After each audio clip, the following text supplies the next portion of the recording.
Hello dear friends, जैसे कि हम रोज़ पढ़ते हैं जवाद अहमद टोले पे एडिटोरियल, जिससे हम अंग्रेज़ी सीखते हैं। मेरा बेसिक मकसद ये है कि आपके दिल से अंग्रेज़ी का डर निकाला जाए कि अंग्रेज़ी मुश्किल है। अंग्रेज़ी कोई मुश्किल नहीं, आप जो है इस चैनल से काफ़ी लर्न कर सकेंगे। और हमें सुबह को करंट अफेयर हम सुबह को अपलोड करते हैं इस चैनल के ऊपर, ताकि आपको एग्जाम्स में आसानी हो।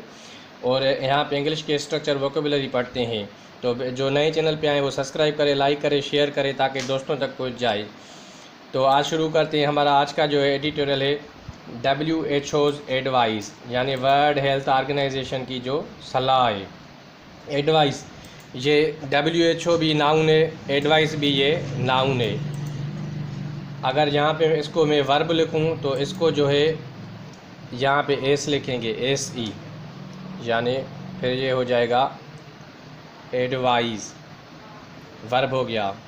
यानी वर्ल्ड हेल्थ ऑर्गेनाइजेशन सलाह दे रही है, लेकिन यहाँ पे ये नाउन है। वर्ल्ड हेल्थ ऑर्गेनाइजेशन की एडवाइस, सलाह, ठीक है। तो आज का जो हमारा सेशन है उसमें वोकेबुलरी रिच है, कुछ ग्रामर के कॉन्सेप्ट है। तो आप कंप्लीट वीडियो के देखेंगे तो आप जो है कंप्लीटली लर्निंग सीखेंगे, ऑलमोस्ट आज के दिन की 6-7 आवर की।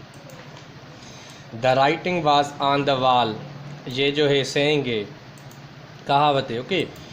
इसका और हमें पता भी चलना चाहिए कि नाउन जो है, सब्जेक्ट जो है वो क्या सब्जेक्ट कौन सा होता है, वर्ब कौन सा होता है, उस चीज़ का भी पता होना चाहिए। राइटिंग जो है ये सब्जेक्ट भी है, लेकिन ये पूरा हम पढ़ेंगे तो फिर ये जो है सेइंग है, कहावत है। और वाज वर्ब है, वाज के बाद ऑन द वॉल, ये भी जो है सब्जेक्ट है, ऑब्जेक्ट है, ठीक है। तो अगर हम ये चेक करेंगे यहाँ पे सब्जेक्ट स्पेसिफिक करने, तो फिर हम द राइटिंग को जो है सब्जेक्ट मानेंगे, क्योंकि इससे पहले कोई प्रेपोजिशन नहीं है। प्रेपोजिशन जब ना हो, ऑन, एट, ऑफ, तो वो सब्जेक्ट होता है। यानी साफ साफ दीवार पे लिखा है कि कुछ बुरा होने जा रहा था। ये ऑलमोस्ट एक राइटिंग है, जिसको हम इसको ऐसे भी लिखते हैं, देखिए, see the writing on the wall, see the writing on the wall।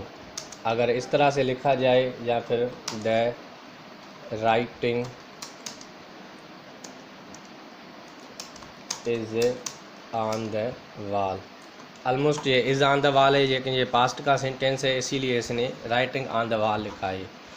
तो ये दोनों तरह से अगर लिखा हुआ होता तो अभी दोनों ही सही हैं, लेकिन वाज है तो वाज लिखना होगा यहाँ पे, ओके।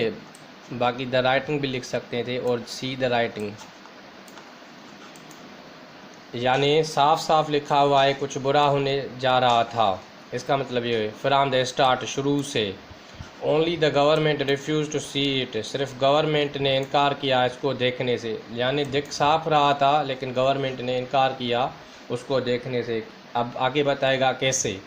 नाउ, अभी, the WHO's letter to the provinces, जिस तरह से WHO के जो लेटर जो थे, खत थे सूबों को, एक्सप्रेसिंग कंसर्न्स, वो परेशानी का इजहार कर रहे थे। किस चीज़ के ऊपर? ओवर लगा के बताएगा। ओवर जो है प्रेपोजिशन है, और ओवर प्रेपोजिशन के बाद हम जब या तो नाउन या प्रोनाउन होगा, जैसे स्टीप, इस टाइप जो है, ये जो है नाउन है। अगर वर्ब लिखा हुआ होता तो फिर वो प्रेपोजिशन के बाद वर्ब में ING फॉर्म लिखते हैं।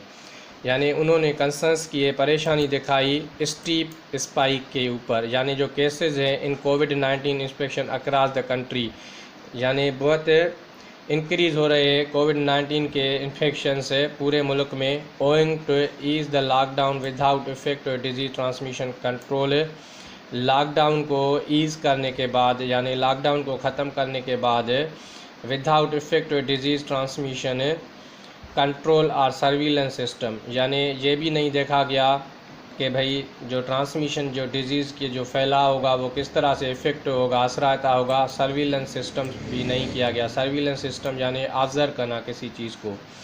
तो हम इसको इसकी जो है मतलब को एक बार फिर समझते हैं, फिर मैं आपको बताता हूँ ग्रामर की तो कॉन्सेप्ट। देखिए, कंसर्न्स होती है परेशानी, स्टीप स्पाइक जो होता है, यानी इस तरह से मैंने ग्राफ से आपको समझा रहा हूँ देखिए ये स्टीप ये ऊपर जा रही है और स्पाइक ये बढ़ भी रही है, यानी ये देखिए स्टीप है ना, स्टीप होती है एक कि जो है, उसके बाद जो स्पाइक हो रहा है ये ज़्यादा जा रहा है, इसको कहते हैं स्टीप स्पाइक है।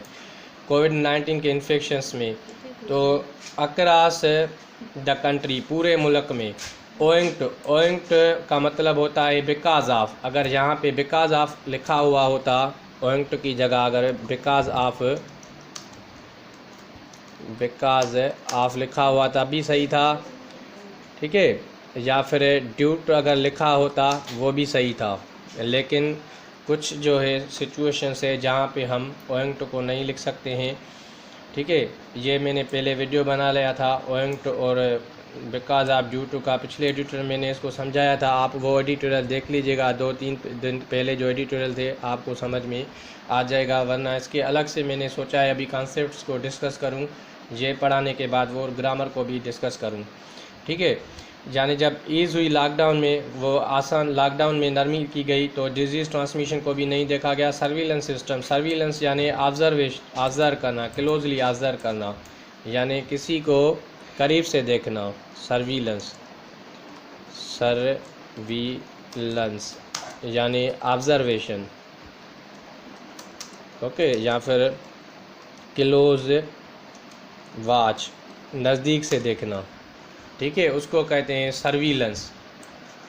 ये नोट कर लीजिएगा, एग्जाम पॉइंट ऑफ व्यू से काफ़ी अहम वर्ड्स हैं। जाने वो सर्विलेंस में सिस्टम की इफ़ेक्ट नहीं हुई और has only confirmed our worst fears, और उसने हमारे वर्स्ट फियर्स को कन्फर्म किया, यानी इंडोर्स किया। मतलब ये निकला कि जो हमें खौफ था, ये जो कह रहा है the writing was on the wall, इसका मतलब होता है कुछ बुरा होने जा रहा है, ये पास्ट में है, यानी कुछ बुरा होने वाला था। अब क्या बुरा होने वाला था?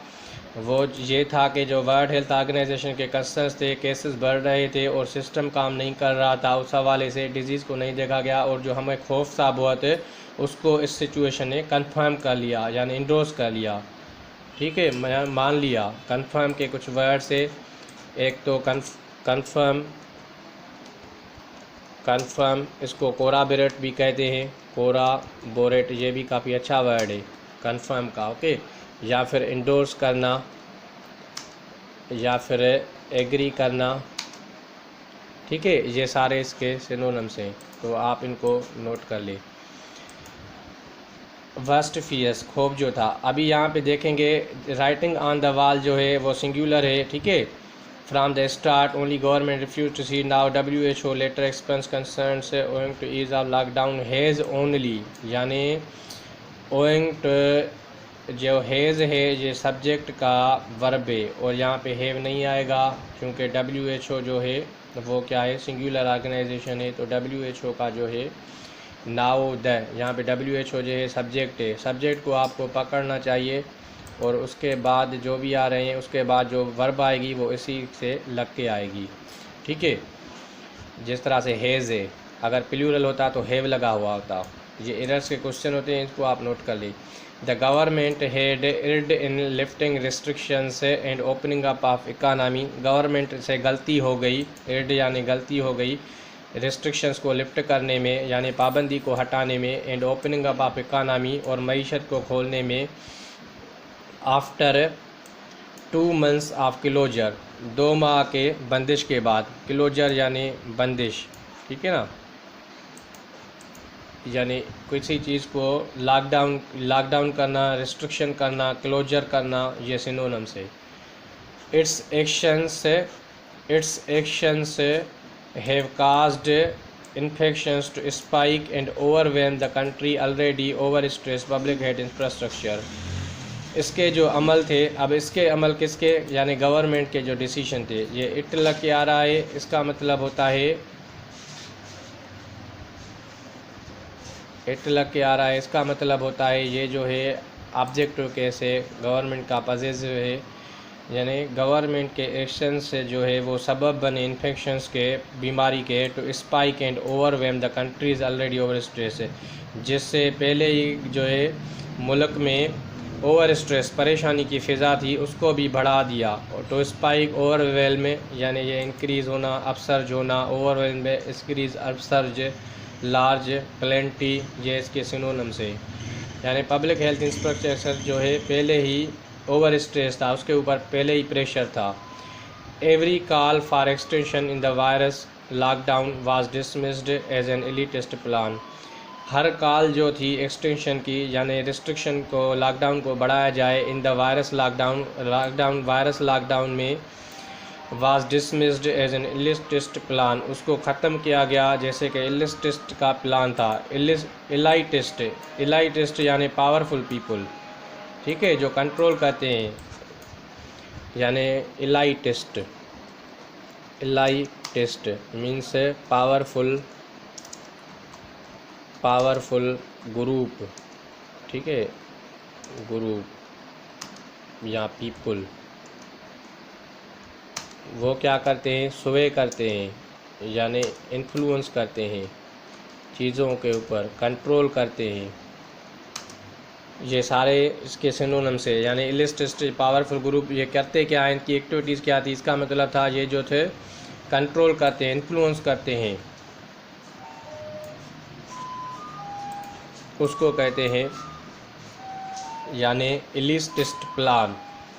अब एवरी यहाँ पे मैंने ग्रीन किया है क्योंकि एवरी से हम कुछ समझेंगे, ये ग्रामर की पॉइंट है एवरी, इसको मैं आपको समझाऊंगा। ईच और एवरी का जो है किस तरह से इस्तेमाल होता है, ठीक है। ईच और एवरी, देखिए एवरी एंड ईच, देखिए ईच मिसाल से समझेंगे। ईच जो होता है वो क्या होता है, सिंगुलर होता है, सिंगुलर या फिर वन, ठीक है। और एवरी क्या होता है, एवरी जो होता है वो जनरल होता है, यानी ग्रुप को डिस्कस किया जाए, जनरल, यानी लार्जर ग्रुप हो, लार्जर ग्रुप, ठीक है। तो इसको इस तरह से इस्तेमाल किया जाता है। अब एग्जाम्पल से समझेंगे। मिसाल के तौर पर मैं कहूँ भाई, स्टडी ईच सेंटेंस केयरफुली, इसका मतलब क्या हुआ, इसका मतलब हुआ स्टडी वन बाय वन, ठीक है, या फिर इंडिविजुअली, इसका मतलब ये हो गया स्टडी ईच सेंटेंस केयरफुली, हर एक सेंटेंस को केयरफुली ध्यान से पढ़ो, इसका मतलब ये हो गया स्टडी वन बाय वन, यानी हर एक सेंटेंस को वन बाय वन पढ़ो, ठीक है। और ईच अगर ऑफ लग जाए तो उसके साथ क्या होता है, ईच ऑफ अगर लग जाए तो वो क्या करता है, फिर प्लूरल लेता है, प्रोनाउन या फिर नाउन, प्लूरल प्रोनाउन या नाउन, ठीक है। मिसाल के तौर पर देखिए, अगर कहा जाए भाई each of them was reading, यानी हर कोई उनमें से पढ़ रहा था बुक। देखिए ईच ऑफ देम जो है प्लूरल आएगा, ईच ऑफ देम। और उसके बाद जो ईच का यूज़ होता है, ये पॉइंट्स आप नोट कर लें। और अगर मिसाल के तौर पर ईच जो है ऑलमोस्ट क्या करती है, दो चीज़ों को डिफ़ाइन करती है, और एवरी क्या करती है, ज़्यादा को। जैसे कि अभी एवरी का हम समझेंगे, एवरी आई हैव रेड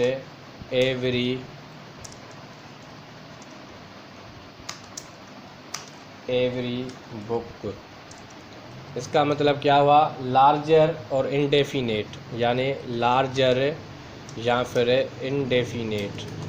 यानी देखिए अभी मैंने कहा I have read every book, मैंने हर कोई किताब पढ़ी। अभी ये लार्जर होंगे, बुक ज़्यादा होंगे, और इनडेफिनेट है, पता नहीं चल रहा है कि कितने बुक, ठीक है। इनडेफिनेट यानी पता नहीं चलना, तो पता जैसे ना चले।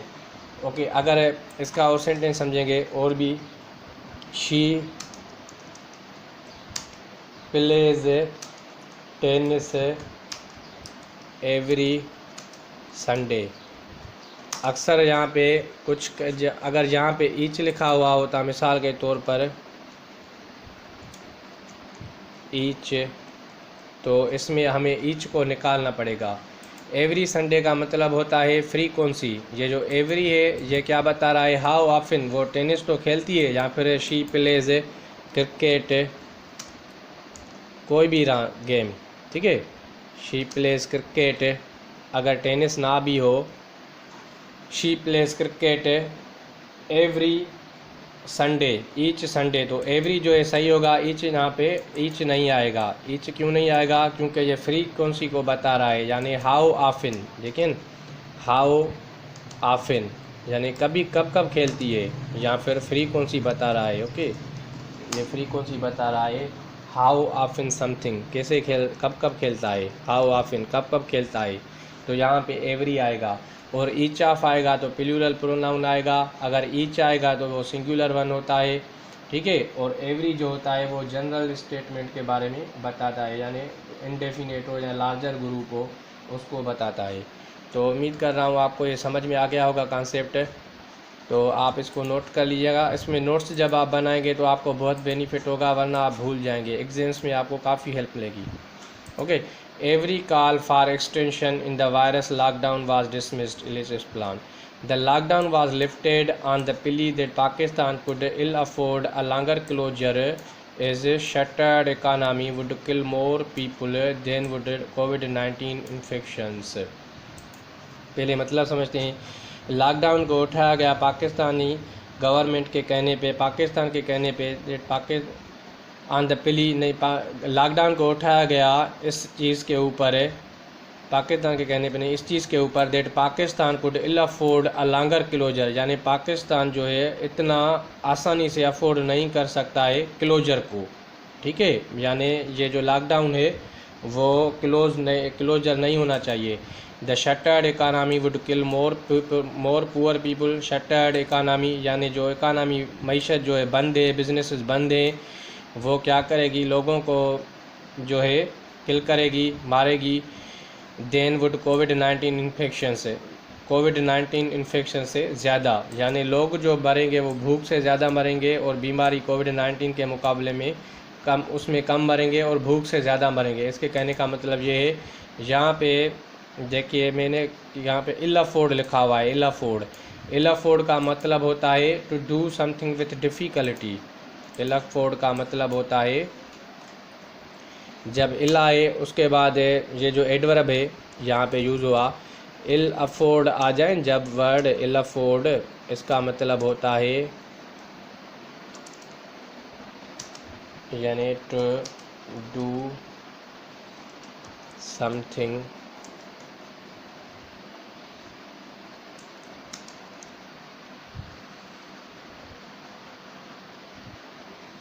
डिफ़िकल्टी,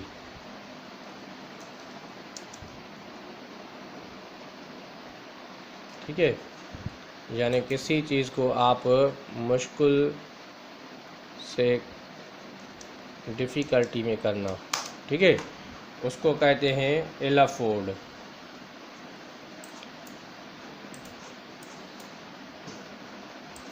ठीक है, इल अफोर्ड करना, यानी पाकिस्तान मुश्किल से को जो है अफोर्ड कर सकता है। वो जो है लोग भूख से ज़्यादा मरेंगे और बीमारी से कम मरेंगे। शटर्ड यानी शटर्ड जिस चीज़ से लिए गए हैं, जिस तरह से शटर होते हैं जो है घरों के और दुकानों के, उसको बंद किया जाता है, उसको कहते हैं शटर। वहाँ से ये लफ्ज़ लिया गया है। इकानमी यानी मईशत। अब यहाँ पे वुड जो लिखा हुआ है, वुड, इसका मतलब ये हो रहा है, ये पॉसिबिलिटी बता रहा है। अगर मिसाल के तौर पर अगर यहाँ पे विल होता तो ये कंफर्म बात होती, यानी ऐसा ही फिर होगा, लेकिन वुड बताया है, थोड़ा जो है विल से वुड जो है लेस स्ट्रांग है। कंसेंसस वाज मिसिंग, जो कंसेंसस था यानी एक दूसरे के फैसले के ऊपर भरोसा था, वो मिसिंग था। ए सेंटर बीरेटेड सिंध एंड परसुइंग से स्ट्रिक्टर मेयर्स, जैसे कि सेंटर मरकज़ यानी वफाक जो है सिंध को, प्रोविंस को, गवर्नमेंट को बीरेट कर रहा था, यानी उससे नाराज़ था, एंग्री था। बीरेट यानी नाराज़ रहना, एंग्री रहना। फॉर परसुइंग स्ट्रिक्ट मेयर्स, जैसे कि वो परसू कर रहे थे सख्त कदम। देखिए यहाँ पे फ़ार आया है, फ़ार के बाद वर्ब आएगी तो वो इंग फार्म होगी, ठीक है। अगर यहाँ पे नाउन होता, क्योंकि फ़ार प्रेपोजिशन है, प्रोपोजिशन को क्या चाहिए, नाउन या प्रोनाउन। अगर नाउन या प्रोनाउन नहीं होगा तो उसको हम जीरेंड बना के इंग फार्म दे देंगे, वर्ब में इंग लगा के उसको जीरेंड कर देंगे। जीरेंड के ऊपर भी मैं आपको समझाऊंगा जीरेंड क्या होते हैं, ठीक है। अभी यहाँ पे ये समझिए। And encourage businesses to demand, और बिजनेसेस को सेंटर ने इंकरेज किया, मजबूती दी कि भाई आप जो है डिमांड करें किस चीज़ की, द रिमूवल ऑफ रिस्ट्रिक्शंस, यानी रिस्ट्रिक्शंस जो है उसको हटाया जाए, यानी दुकानें कारोबार खोले जाए। It was also troubling to note, ये भी परेशानी की बात है कि सुपीरियर जुडिशरी व्यू दैट कोविड-19 apparently is not pandemic in Pakistan. Superior judiciary यानी हायर जुडिशरी ने जो दिखाया कि ऐसे दिख रहा था जैसे कि पेंडेमिक नहीं, पाकिस्तान में पेंडेमिक नहीं है कोविड-19 का, ठीक है। अपेरेंटली यानी सीमिंगली लग ऐसे रहा था, इसका मतलब है। A month after government order the easing of virus restriction, एक माह के बाद गवर्नमेंट ने ऑर्डर किया रिस्ट्रिक्शन वायरस, यानी वायरस को ईज के रिस्ट्रिक्शन को ईज करो, तालाबंदी ख़त्म करो, लॉकडाउन ख़त्म करो, उसमें नरमी करो। The country has confirmed more than 1,50,000 infections and more than 22,300 deaths, और मुल्क ने कन्फर्म किया लेकिन 1,15,000 इन्फेक्शंस लोग बीमार हुए और 2,300 लोग मर गए।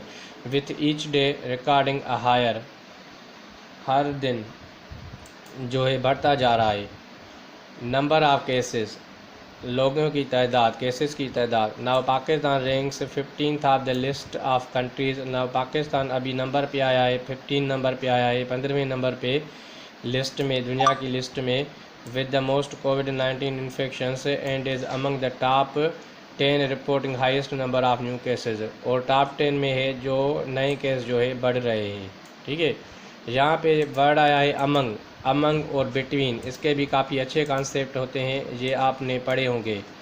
मैं आपको बताऊँगी अमंग वर्सेस बिटवीन, अब इनके किस तरह से यूज़ होते हैं। बिटवीन क्या होता है, ऑलमोस्ट बिटवीन डिफ़र करता है दो चीज़ों के दरमियान, यानी टू चीज़ हो, ठीक है। मिसाल के तौर पर there is a match between Pakistan and Australia.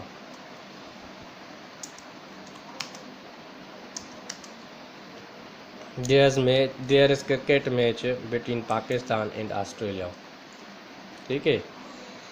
ये सेंटेंस करेक्ट है। अगर यहाँ पे मैं लिख दूँ अमंग, मिसाल के तौर पर यहाँ पे अगर मैं अमंग लिख दूँ और एग्जामिनर अगर कहे यहाँ से एरर हटाओ, तो हमें क्या करना होगा, अमंग को हटाना पड़ेगा, ठीक है। अमंग यानी लार्जर ग्रुप, इनडेफिनेट ग्रुप यानी बहुत जिनका पता ना हो, और बिटवीन ऑलमोस्ट आता है दो चीज़ों में, तो यहाँ पे हम जो है अमंग को हटाएंगे। अमंग को हटाएंगे तो हमारा सेंटेंस करेक्ट हो जाएगा, नंबर 1। नंबर दूसरा, अगर मैं कहूँ there is a talk between Aslam Ahmad Akbar and Ali, ये कैपिटल होने चाहिए नाम, अब ये लिख गया हूँ मैं, ये सारे कैपिटल होने चाहिए, ठीक है ना, क्योंकि प्रॉपर नाउन है। नाउन की सीरीज़ में हमने पढ़ा था कि प्रॉपर नाउन जो होते हैं उनके जो नाम पहला के वर्ड होता है वो कैपिटल होता है, ठीक है, किसी भी आदमी का नाम। अब यहाँ पे मिसाल के तौर पर है अमंग आए और एग्जामिनर हमें कहे फिर से भाई आप इसमें से गलती को निकालो, तो हम क्या करेंगे, there is talk between among Aslam Ahmad Ali and Akbar, ठीक है। तो आप अगर कंप्यूटर हैं तो आप जो है अमंग को हटा देंगे, ठीक है, क्योंकि आपने पहले पढ़ा कि भाई बिटवीन दो चीज़ों के दरमियान आता है और अमंग जो है लार्जर ग्रुप के दरमियान आता है। तो मैं आपको भाई बताऊं कि बिटवीन के साथ आप कितने भी नाम लिख दो, कंट्रीज़ के नाम लिख दो, मुल्कों के नाम, लेकिन वो वेल डिफ़ाइन हो। जिस तरह से असलम है, अहमद है, अकबर है, अली है, यानी ये सारे जो नाम है डिफ़ाइन है। जब हमें नाम का पता हो, यानी उस नाउंस का पता हो, तो हम बिटवीन जो है नहीं हटाएंगे, अमंग को हटाएंगे। ठीक है, ये सेंटेंस भी करेक्ट है, ये सेंटेंस राइट है। ठीक है, ये भी राइट है। अब हम अमंग को पढ़ेंगे। अमंग कब यूज़ होता है? देखिए, अमंग कब यूज़ होता है? Used when talking about people or things not distinct and are viewed as a group. ठीक है, एज अ ग्रुप। अब अमंग कैसे यूज़ होता है देखिए ज़रा। अमंग अभी ये किस तरह से यूज़ होता है, ये देखिए। Talking about people things not distinct and are viewed as a group. ठीक है, they went to city to forest and found among them number of other people. देखिए, अभी यानी वो फॉरेस्ट गए, वो जो है जंगल में गए और उनको अपने दरमियान पाए मुख्तलिफ़ लोगों को। अभी हम उधर जो लोग थे वो कौन थे पता नहीं चल रहा था, कितने थे, 10 थे, 12 थे, उनके नाम भी पता नहीं, बहुत से हो गए। ठीक है, इंडेफिनेट ग्रुप है। अगर यहाँ पे मिसाल के तौर पर एग्जामिनर आपको बिटवीन दे कि भाई यहाँ से आप बताओ एरर क्या है, तो आप क्या करेंगे, यहाँ से बिटवीन को रिमूव कर देंगे, ये नहीं आएगा, फिर सेंटेंस सही हो जाएगा। ठीक है, अभी उम्मीद करता हूँ आपको ये कॉन्सेप्ट अच्छा लग रहा होगा। अगर आप इसके नोट्स बनाएंगे तो आप नहीं भूलेंगे, क्योंकि जब आप लिख के याद करेंगे तो आप नहीं भूल सकते। अगर नहीं लिखेंगे तो भूल जाएंगे। तो आप इनका नोट्स बनाएं और फिर इसको चेक करें। ठीक है, और बार बार प्रैक्टिस करें, और कमेंट बॉक्स में भी आप मुझे बिटवीन और अमंग में 2 सेंटेंस बना के बताएं। तो highest number of cases. The disease has spread to every corner of the country. Disease जो है स्प्रेड हुई है मुल्क के कोने कोने में। And hospitals are reportedly turning away patients. और हॉस्पिटल्स जो है टर्न अवे कर रही हैं पेशेंट्स को, because they don't have enough beds, क्योंकि उनके पास काफ़ी बेड्स नहीं है, बिस्तर नहीं है। टर्न अवे यानी उनको ट्रीट नहीं किया जा रहा है उस तरह से जिस तरह से किया जाना चाहिए। यानी किसी को टर्न अवे का जो सिनोनिम है, किसी को एंट्रेंस नहीं देना। टर्न अवे यानी refuse to allow somebody to enter the place. ठीक है, या फिर इंटर द प्लेस या फिर इंटर अ प्लेस, यानी किसी को इजाज़त नहीं देना आने की। यानी हॉस्पिटल्स लोगों को इजाज़त नहीं दे रही है क्योंकि बेड्स नहीं है। द हेल्थ अथॉरिटीज़ से, यहाँ पे देखिए वर्ब ये है, हेल्थ अथॉरिटीज़ जो है ये सब्जेक्ट है। ठीक है, और ये प्लूरल है तो वर्ब से आएगी। यहाँ पे अगर एस लिखा हुआ होता तो ये गलत था। अगर हेल्थ था, अगर सिंगुलर नाउन होता तो फिर ये वर्ब जो था वो प्लूरल होता। सही। The outbreak will not speak before August, यानी आउटब्रेक जो थी not peak before August. Outbreak यानी जो बीमारी जो फैल रही थी, स्प्रेड हो रही थी, वो जो थी पीक पे नहीं थी। ठीक है, पीक मैंने आपको बताया कोई चीज़ ऊपर जाए उसको पीक कहते हैं। जिस तरह से ये चीज़ ऊपर जा रही है ये पीक है। अगर ये जा रही है ग्राफ से यहाँ तक जाएगी तो ये पीक हो जाएगी। ठीक है, यानी चोटी पे। अगस्त से पहले ज़्यादा नहीं थे केसेस। एंड येट, और अभी डिस्पाइट दिस ग्रिम सिचुएशन, ये परेशानी से सैड सिचुएशन में, परेशानी वाली हालात में, government continues to send out confusing messages. Government अभी भी दे रही है परेशान कुन पैगाम टू पब्लिक, लोगों को। With politicians often seen without mask, जैसे कि दिख रहा है पॉलिटिशियंस विदाउट मास्क हैं एंड यानी फेस कवर नहीं कर रहे हैं, and not observing social distance guidelines, और पॉलिटिशियन सोशल डिस्टेंस ऑब्जर्व नहीं कर रहे, यानी दूरी नहीं ले रहे हैं एक दूसरे के साथ।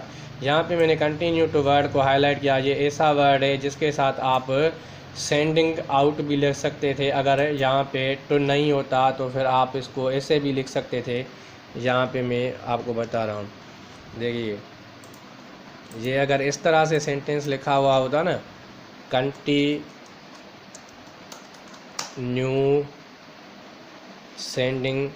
कंटिन्यूस सेंडिंग आउट, तभी ये सही था।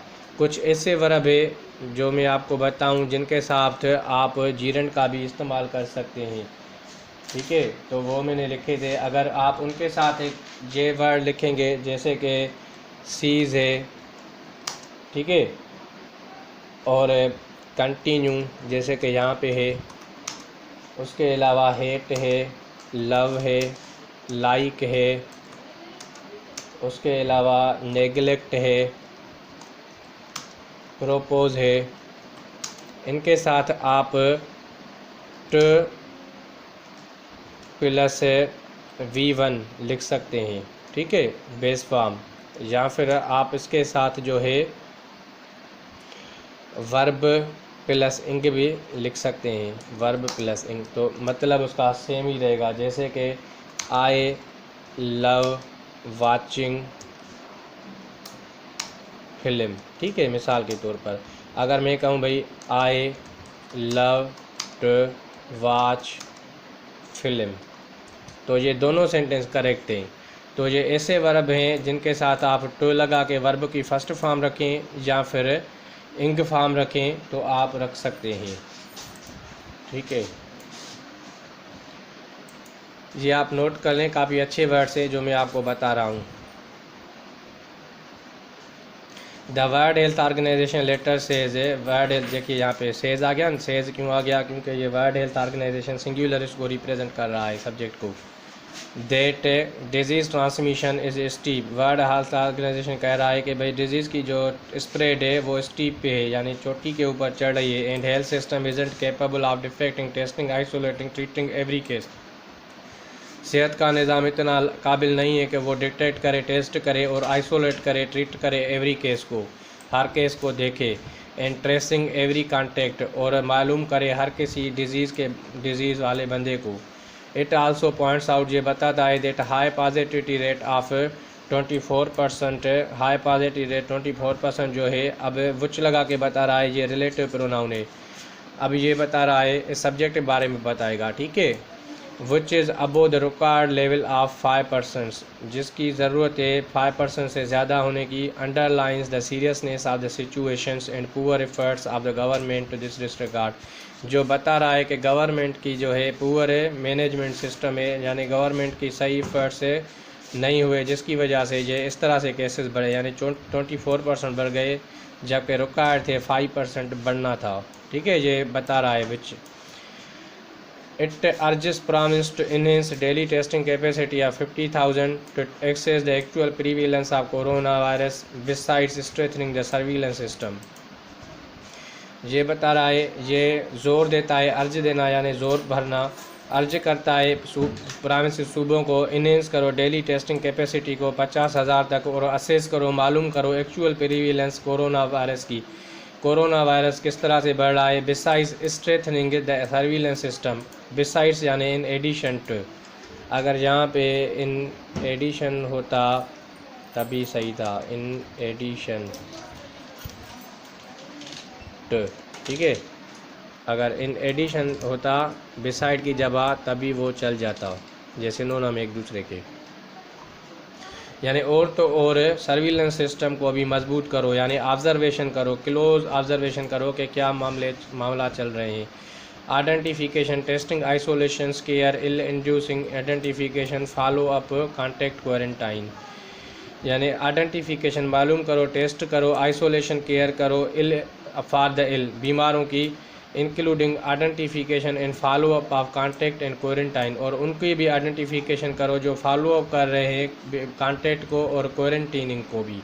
ठीक है, कॉन्टैक्ट करना यानी बीमारी जिसको लग रही है, क्वारंटाइन करना यानी सेल्फ अपने आप को आइसोलेट करना, अलहदा रखना। लास्टली आखिरकार it has recommended imposition of 2 weeks on 2 weeks of lockdown to contain the virus transmission, यानी लास्टली यानी अब भी ये जो है रिकमेंडेशन की जा रही है, ये बताया जा रहा है कि भाई इस तरह की सिफारिशें की जा रही है कि इम्पोज करो, लगाओ 2 वीक्स लॉकडाउन को और 2 वीक्स लॉकडाउन फिर बंद करो, यानी 2 वीक्स से 2 हफ्ते लगाओ, 2 हफ्ते नहीं लगाओ, ऑन और ऑफ करो, यानी लॉकडाउन को इम्प्लीमेंट करो और फिर उनको रिलैक्स भी करो। ठीक है, जैसे कि आप इस बीमारी के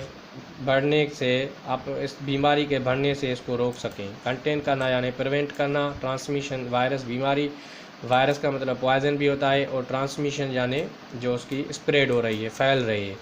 the government disregarded expert advice, government ने इस एडवाइस को जो सलाह दी गई उसको डिसरिगार्ड किया, यानी उसको नहीं अपनाया।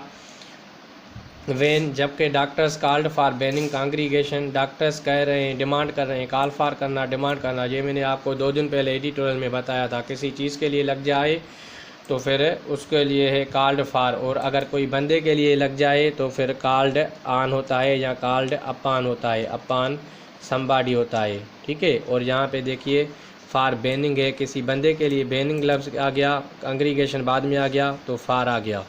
ओके, डायरेक्ट अगर समबॉडी होता तो फिर कॉल ऑन होता। ठीक है, यानी डिमांड करना, डिमांड की गई है किसकी, बैन करो कांग्रीगेशंस के ऊपर, यानी लोग आपस में ना मिले, एंड इंश्योरिंग स्ट्रिक्ट इम्प्लीमेंटेशन, और अमल लाओ सख्त सोशल डिस्टेंसिंग, लोगों में दूरी पैदा करो। गाइडलाइंस टू हाल्ट ट्रांसमिशन, ऐसी गाइडलाइंस को दो ताकि जो है इस स्प्रेड को, फैलाव को, बीमारी को हाल्ट किया जाए। तो हाल्ट करना यानी हिंडर करना, इसके जो सिनोनिम्स है, हाल्ट करना यानी प्रिवेंट करना। ठीक है, हाल्ट यानी प्रिवेंट, कंटेन, ठीक है, या फिर हिंडर करना। ठीक है, इसको कहते हैं यानी रोकना, मतलब रोकना। ठीक है, हाल्ट करना, प्रिवेंट करना, कंटेन करना, हिंडर करना, कंटेन करना, रोकना, ये इसके सिनोनिम्स थे। ठीक है, हाल्ट करना, प्रिवेंट करना, कंटेन करना, हिंडर करना, ये इसके सिनोनिम्स थे। It didn't consider their opinion, उसने इनके ओपिनियन को कंसीडर नहीं किया, ध्यान नहीं दिया। व्हेन लिफ्टिंग द लॉकडाउन, जब लॉकडाउन हटाया गया। And it has consistently included violations of social distancing, और वो मुकम्मल तरह से समाजी दूरी को वायोलेट कर रहे हैं, यानी फॉलो नहीं कर रहे हैं। वायोलेशन करना यानी कि उस चीज़ को फॉलो नहीं करना, डिफाई करना, नहीं मानना, उसको कहते हैं वायोलेशंस। ठीक है, इग्नोर करना यानी नज़रअंदाज करना किसी चीज़ को, कोल्ड शोल्डर देना। ठीक है, सोशल डिस्टेंसिंग को, समाजी दूरी को, गाइडलाइंस जो दिए गए हैं उसके लिए, विथ रिजल्ट्स दैट, नतीजे में, few have bother to make the necessary adjustments, कुछ ने दिखाया है ज़रूरी एडजस्टमेंट्स टू लाइफ स्टाइल्स, कि किस तरह से जिया जाए, लाइफ स्टाइल से यानी रहने के तौर तरीके किस तरह से होने चाहिए। It is doubtful then that it will heed the WHO's advice, it is doubtful then यानी फिर ये शक है कि ये जो है कंसीडर करेंगे WHO के एडवाइस को, सलाह को। ठीक है, हीड यानी किसी चीज़ के बारे में थिंक करना, कंसीडर करना, ध्यान देना। डाउटफुल होना यानी शक होना। उम्मीद है आपको अच्छा लगा होगा सेशन। अगर अच्छा लगा है तो आप इसको ज़रूर लाइक करें, शेयर करें, ताकि उन दोस्तों तक पहुंच जाए जो अंग्रेज़ी की स्ट्रगल कर रहे हैं, और वर्ब, नाउन और एडवांस स्ट्रक्चर उनको पता चल जाए। और मैंने सोचा है कुछ और भी 10-10 मिनट्स की वीडियो बनाऊं जिसमें इस कॉन्सेप्ट को आपको क्लियर करके दूं, ग्रामर को, ताकि आपको बेनिफिट हो सके। तो उम्मीद करता हूं आप लाइक करेंगे, शेयर करेंगे, और अगले वीडियो तक साइनिंग आउट। खुदा हाफिज़।